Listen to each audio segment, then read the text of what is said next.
Hey, everybody. Welcome to another episode of WP the Podcast. I'm David Blackman. And I'm Tim Streifler. Today, we're going to talk about our favorite productivity tools in 2022.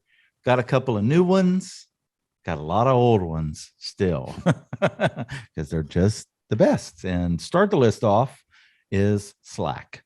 The original OG email killer, Slack is still a pretty amazing productive tool.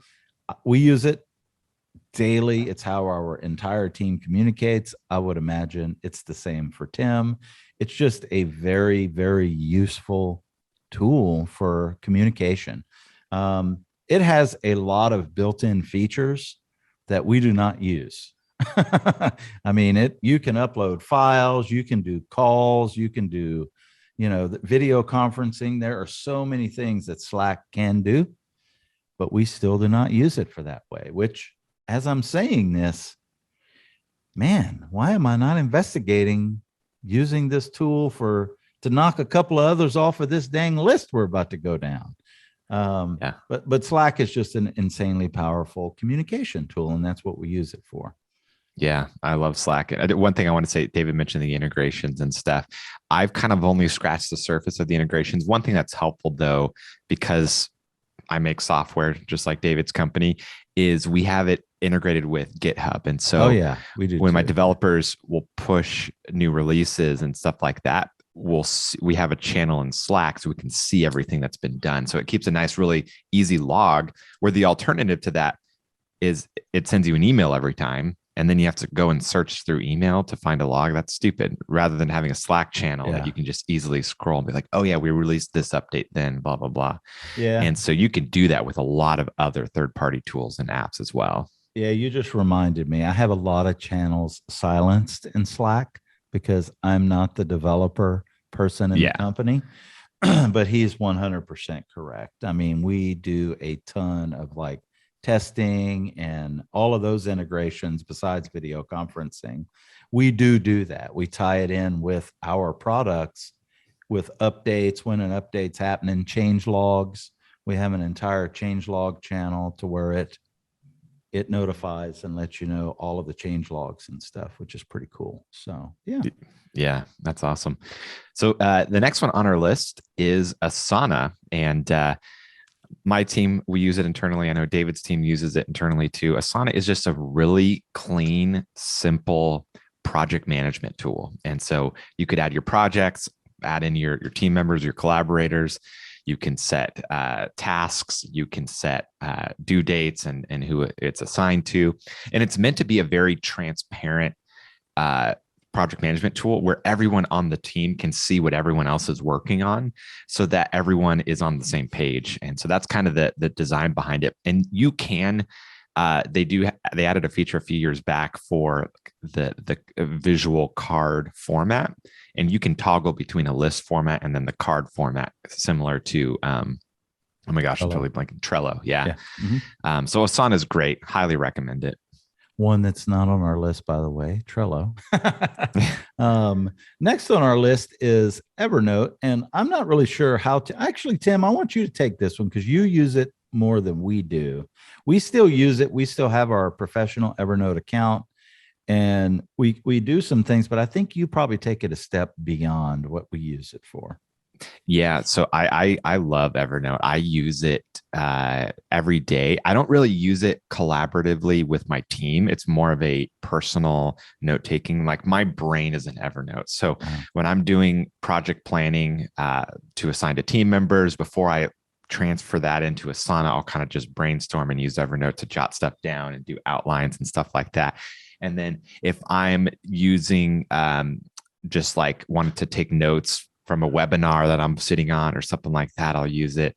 And so, like, my brain is in Evernote. It's like when I'm trying to transfer all the different things, ideas I have going on in my head, I will use Evernote, and it's just a really clean interface for being able to take notes. And they have a lot of really cool features and stuff. They have an awesome mobile app. So it's like, for example, if I'm thinking of some podcast episodes, I'll open up Evernote on my phone when I'm on a hike with my dog, and I'll jot down a couple podcast episode ideas into Evernote, and then I'll add them to our spreadsheet later. So yeah, I absolutely love Evernote, and I use it very thoroughly, Yeah, it's very funny deeply. because that's exactly what I use Apple Notes for. I use Apple Notes to do that. And I kind of we used to use Evernote quite a bit years ago and stuff, and I don't know why there wasn't a specific reason, but I transitioned over to Apple Notes, and I've just been there ever since. So Yeah, maybe I don't know. Funny thing is, I'm still paying for the premium Evernote, and I use Apple Notes. I probably yeah, need to discontinue the Evernote so I can, yeah. you It's know, pretty cheap though. yeah, I forget how it is much it pretty is, but cheap. All right. Next on our list is G Suite. This is Google's products, everything from Google Drive. Tim and I use Google Sheets to do this podcast in. Google Docs, which is like the Word document. It's all cloud based, online, and easy to use. We use the slides, Google Slides, and stuff. Pretty much everything that you get in Microsoft Office or the Mac suite, like Pages and that stuff, you get in the Google Suite as well as your email. And obviously, if you're not using G Suite for your company email, you need to get yeah, away from server based emails with your hosting company, because first of all, G Suite, Google is some of the most trusted servers in the world, so you're not going to get blacklisted, and that's huge with if you're running a business and your email and stuff. So it goes way beyond email. It also gives you a ton of storage in Google Drive whenever you sign up for one of their emails and stuff. So you yeah, get sheets, docs, slides, presentation software, Google Meeting. I mean, there is video conferencing software. There's so much benefit to G Suite and we use it every day across the board on everything, yeah. Same. internally and stuff. So just check G Suite out. It's a great tool. Yeah. What I'm looking at right now is a G Suite spreadsheet where Yeah. David and I plan out our episodes, and then as soon as we're done recording, we go and we save the file, upload the files into our shared drive. And yeah, it's an integral part of our podcast, integral part of our businesses. It's huge. One thing we don't use is the video conferencing David mentioned, and that's because we use Zoom. It's what if you're watching this on YouTube, that's what we're on right now. Is we're on a video Zoom call, and the reason is Zoom just makes it so easy and simple. Everything just works. There's never any lag or delay. There's never any like connectivity issues or anything like that. Just Zoom's algorithms, their compression, whatever it is. It's way above my head. Yeah. It's next level though, and it Yeah. continues to just be the best way to have a video call with someone. Yeah. Speaking of and Zoom, so we just did Zoom. Good job, Tim. You're flywheel local, so you take it. Yeah. So one that's on my list is Flywheel Local. You might be asking, like, why is that a productivity tool? And it's because of how quickly I can spin up a new site locally on my computer to test something, right? So being in WordPress and creating products and stuff, I'm constantly needing to be testing new versions of stuff. Or if I'm thinking about putting a plugin on my main site, even before I test it on staging, I'll just test it locally, with a blank install. And it's just a really fast way of being able to spin up a new site. And so even for web designers that are building sites for clients, I highly recommend it to start your process locally and create a blueprint site with all your plugins and stuff. Everything configured, and then you can start your site. Even if you have a team and you collaborate and stuff, in my opinion, why not start initially locally before migrating it to the shared dev site, because you can get a whole lot more done quicker because everything is saved locally. You're not having to go back and forth on the internet to upload changes and stuff. So Flywheel Local is awesome. Awesome. Next on our list is believe it or not, marketed as a live streaming software. It's called Ecamm Live, and we do use it. I do use it to live stream because it's just a great, professional way to live stream, and I can stream to multiple platforms and do all kinds of stuff. But mostly, what I like it for, as far as a daily productivity tool, is Tim and I have product companies, and we do a lot of tutorial based content. We do a lot of product videos and stuff.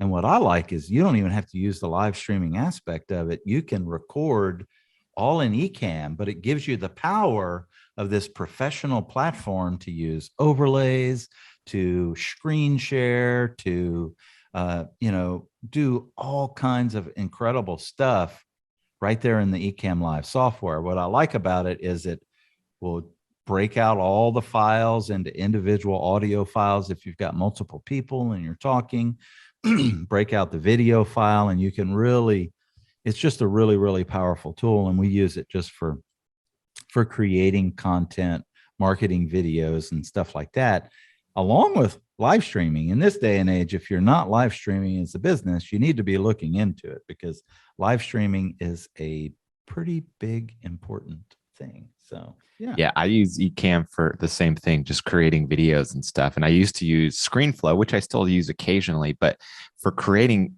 quick videos that I know I'm not going to need to do any editing and stuff, Ecamm just makes it so much easier. Yeah.